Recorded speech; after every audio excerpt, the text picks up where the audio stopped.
জাতীয় অর্থনৈতিক পরিষদের নির্বাহী কমিটি একনেকের সভায় মোট ৬,৫০৬ কোটি ৫০ লাখ টাকার ১০টি উন্নয়ন প্রকল্পের অনুমোদন দেওয়া হয়েছে। রোববার ১৭ আগস্ট পরিকল্পনা কমিশন চত্বরে এনইসি সম্মেলন কক্ষে সভায় সভাপতিত্ব করেন প্রধান উপদেষ্টা ও একনেক চেয়ারপারসন ড. মোহাম্মদ ইউনূস। অনুমোদিত প্রকল্পগুলোর মধ্যে রয়েছে নতুন প্রকল্প ৫টি, সংশোধিত প্রকল্প ২টি, ব্যয় অপরিবর্তিত রেখে মেয়াদ বাড়ানো হয়েছে ৩টি। মোট ব্যয় ৬,৫০৬ কোটি ৫০ লাখ টাকা। এর মধ্যে সরকারি অর্থায়ন ৩,৮২১ কোটি ৫৮ লাখ টাকা, প্রকল্প ঋণ ২,৪২৮ কোটি ৪ লাখ টাকা, সংস্থার নিজস্ব অর্থায়ন ২,০৫৬ কোটি ৮৯ লক্ষ টাকা।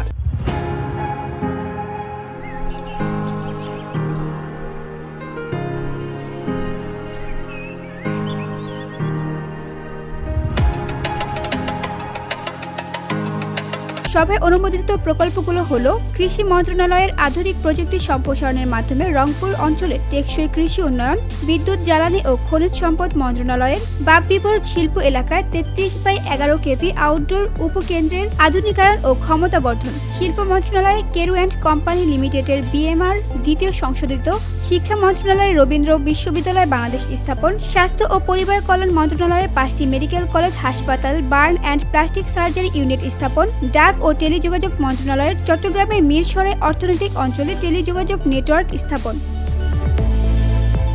গৃহায়ন ও গণপূর্ত মন্ত্রণালয়ের ঢাকার আজিমপুর সরকারি কলোনিতে বহুতল আবাসিক ফ্ল্যাট নির্মাণ, স্বরাষ্ট্র মন্ত্রণালয়ের ফায়ার সার্ভিস ও সিভিল ডিফেন্স কর্মকর্তাদের জন্য 2টি বহুতল আবাসিক ভবন নির্মাণ, স্থানীয় সরকার মন্ত্রণালয়ের ঢাকার পরিবেশগত টেকসই পানি সরবরাহ প্রকল্প, বান্দরবান অঞ্চলের জন্য নিরাপদ পানি সরবরাহ ও স্যানিটেশন ব্যবস্থার সম্প্রসারণ।